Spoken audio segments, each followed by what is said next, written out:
Hi hello friends ಎಲ್ಲ ಹೇಗಿದ್ದೀರಾ? ಇದು ಬುಧವಾರದ ಲಾಗ್. ನಾನು ಕೆಲಸದಿಂದ ಬರೋಷ್ಟರಲ್ಲಿ ಅತ್ತೆ ರೊಟ್ಟಿ ಮಾಡ್ತಾಯಿದ್ರು. ನಾನು ಈ ಕಡೆ ರೊಟ್ಟಿಗೆ ಮುಳುಗಾಯಿ ಬೇಯಿಸಿ ಚಟ್ನಿ ಮಾಡೋಣ ಅಂತ ನನ್ನ ಮಗಂಗಾಗೆ ಓದಿಸ್ತಾ ಕಡೆ ಅಡುಗೆನೂ ಮಾಡ್ತಾಯಿದ್ದೆ. ಜೋಳದ ರೊಟ್ಟಿ ಮಾಡ್ತಾಯಿದ್ದಾರೆ ಅತ್ತೆ.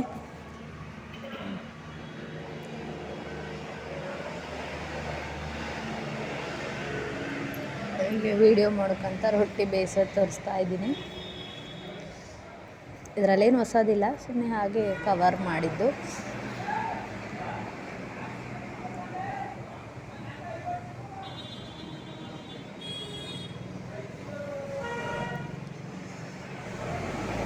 ಇವಾಗ ಚಟ್ನಿಗೆಲ್ಲ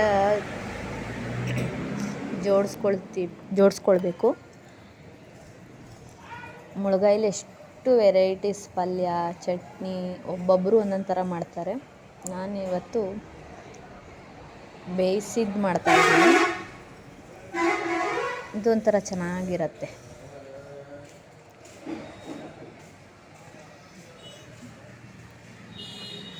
ಮೊದಲಿಗೆ ನೀರಲ್ಲಿ ಮುಳುಗಾಯಿ, ಟೊಮೊಟೊ, ಹಸಿಮೆಣ್ಸಿಕಾಯಿ ತೊಳೆದಿಟ್ಕೊಂಡಿದ್ದೀನಿ. ಅಷ್ಟು ಬೇಯಲಿಕ್ಕೆ ಹಸಿಮೆಣ್ಸಿನ್ಕಾಯಿ ಖಾರನೇ ಇಲ್ಲ, ಈ ಸ್ವಲ್ಪನೂ, ಅದಕ್ಕೋಸ್ಕರ ಅಷ್ಟು ತೊಗೊಂಡಿದ್ದೀನಿ. ಆಮೇಲೆ 2 ಟೊಮೊಟೊ, ಕಾಯಿ ಟೊಮೊಟೊ ಇದ್ದರೆ ಹಾಕಿದ್ರೆ ಇನ್ನೂ ತುಂಬ ಚೆನ್ನಾಗಿರುತ್ತೆ. ಕಾಯಿ ಇರಲಿಲ್ಲ, ಅದಕ್ಕೋಸ್ಕರ ಅದರಲ್ಲೇ ಒಂದು ಸ್ವಲ್ಪ ದ್ವಾರಗಾಯಿ ಹಾಕ್ತಾಯಿದ್ದೀನಿ. ಮುಳುಗಾಯಿ, ಟೊಮೊಟೊ, ಹಸಿಮೆಣ್ಸಿಕಾಯಿ, ಸ್ವಲ್ಪ ಉಪ್ಪು ಹಾಕಿ ಎಲ್ಲ ಒಟ್ಟಿಗೆ ನೀರು ಹಾಕಿ ಬೇಯಿಸ್ಲಿಕ್ಕೆ ಇಡಬೇಕು.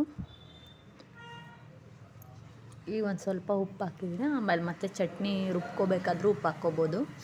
ಅದಕ್ಕೆ ಎಷ್ಟು ಬೇಕೋ ಅಷ್ಟು ಹಾಕಿದ್ದೀನಿ.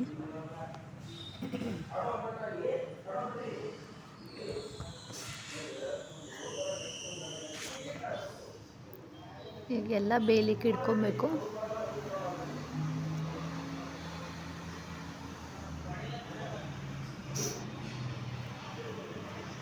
ನಮ್ಮದೇನಪ್ಪ ಅಂದರೆ 2 ಅಡುಗೆ ಮನೆ.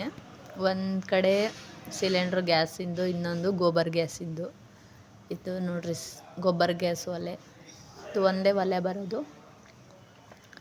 ಇಲ್ಲಿ ಮುಳುಗಾಯಿ ಬೇಯಲಿಕ್ಕೆ ಇಟ್ಟಿದ್ದೀನಿ. ನೋಡ್ರಿ, ನಮ್ಮನೆ ಕೋಳಿ ಎಲ್ಲ ಮುಚ್ಚಿದ್ದೀವಿ. ಒಂದು 10 ಕೋಳಿ ಇದ್ದಾವೆ. ಆ ಕಡೆ ಈ ಕಡೆ ಎರಡೂ ಕಡೆ ಅಡುಗೆ ಮಾಡ್ತಾ ಇಲ್ಲಿ ನೋಡಿ ರೊಟ್ಟಿನೇ ಸೀದೋಯ್ತು ಒಂದು. ಹಿಂಗಾಗತ್ತೆ ಒಂದೊಂದ್ಸಲ. ಅಲ್ಲೊಂದು ಏನಾದರೂ ಇಟ್ಟಿರ್ತೀನಿ, ಇಲ್ಲಾಂದ್ರೆ ಹಾಲಾದರೂ ಉಗ್ಸಿರ್ತೀನಿ, ಏನಾದರೂ ಒಂದು ಮಾಡಿರ್ತೀನಿ. ಅಲ್ಲಿ ಇಲ್ಲಿ ಓಡಾಡೋ ಅಷ್ಟರಲ್ಲಿ ಏನಾದರೂ ಒಂದು ಆಗತ್ತೆ.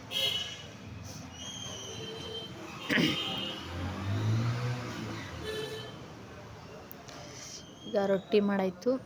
ಈಗ ಅದು ಬೇಯೋಷ್ಟರಲ್ಲಿ ಚಟ್ನಿಗೆ ರೆಡಿ ಮಾಡ್ಕೊತೀನಿ. ಒಂದು ಸ್ವಲ್ಪ ಶೇಂಗಾ ತಗೊಂಡು, ರೊಟ್ಟಿ ಆಯ್ತಲ್ಲ ಅದೇ ಹಂಚಲ್ಲಿ ಹುರ್ಕೊಳ್ಳೋಣ ಅಂತ ಶೇಂಗಾ ಹುರ್ಕೊಳ್ತಾ ಇದ್ದೀನಿ. ಈ ಶೇಂಗಾ ಹುರಿದಾಯ್ತು. ಒಂದು ಜಾರಿಗೆ ಕೊತ್ತಂಬರಿ ಸೊಪ್ಪು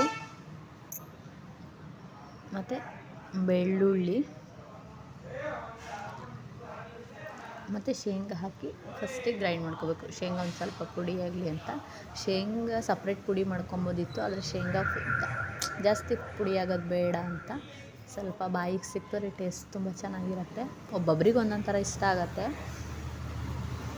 ಈಗ ಅದೇ ಜಾರಿಗೆ ಬೆಂದಿರೋ ಮುಳುಗಾಯಿ ಮತ್ತು ಹಸಿಮೆಣ್ಸಿನ್ಕಾಯಿ, ಟೊಮೊಟೊ ಎಲ್ಲ ಹಾಕ್ಕೊಂಡು ಗ್ರೈಂಡ್ ಮಾಡ್ಕೊಬೇಕು. ಭಾಳ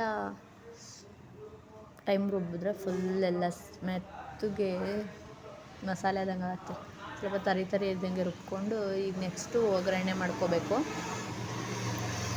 ಎಣ್ಣೆ ಇಟ್ಟು ಅದಕ್ಕೊಂದು ಸ್ವಲ್ಪ ಸಾಸಿವೆ ಹಾಕಿ, ಒಂದು ದೊಡ್ಡ ಗಾತ್ರದ ಈರುಳ್ಳಿ ದಪ್ಪಕ್ಕೆ ಹೆಚ್ಚಿಟ್ಕೊಂಡಿದ್ದೀನಿ. ಈರುಳ್ಳಿ ಬಾಯಿಗೆ ಸಿಕ್ಕಿದ್ರೆ ತುಂಬ ಟೇಸ್ಟಿಯಾಗಿರುತ್ತೆ. ಮತ್ತು ಈರುಳ್ಳಿನೂ ಜಾಸ್ತಿ ಎಣ್ಣೆಲಿ ಬಾಡಿಸ್ಕೋಬಾರ್ದು. ಸ್ವಲ್ಪ ಹಾಕಿ ಒಂದು 10 ಸೆಕೆಂಡಿಗೆಲ್ಲ ಚಟ್ನಿ ಮಿಕ್ಸ್ ಮಾಡಿ ರುಬ್ಬಿಟ್ಕೊಂಡಿದ್ವಲ್ಲ, ಆ ಚಟ್ನಿ ಮಿಕ್ಸ್ ಮಾಡಿದ್ರೆ ತುಂಬ ಚೆನ್ನಾಗಿರುತ್ತೆ ಟೇಸ್ಟು. ರೊಟ್ಟಿಗೆ ಬಿಸಿ ಅನ್ನಕ್ಕೂ ಚೆನ್ನಾಗಿರುತ್ತೆ.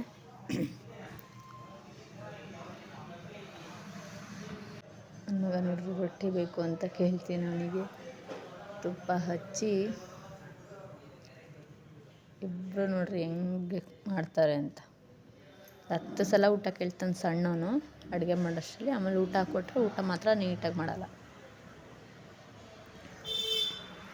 ದೊಡ್ಡವನಿಗೆ ತುಪ್ಪ ಹಾಕಿ ಚಟ್ನಿ ಹಚ್ಚಿದ್ರೆ ಖಾರ ಅಷ್ಟು ಗೊತ್ತಾಗಲ್ಲ ಅಂತ ಸುತ್ತಿ ಕೊಡ್ತಾಯಿದ್ದೀನಿ.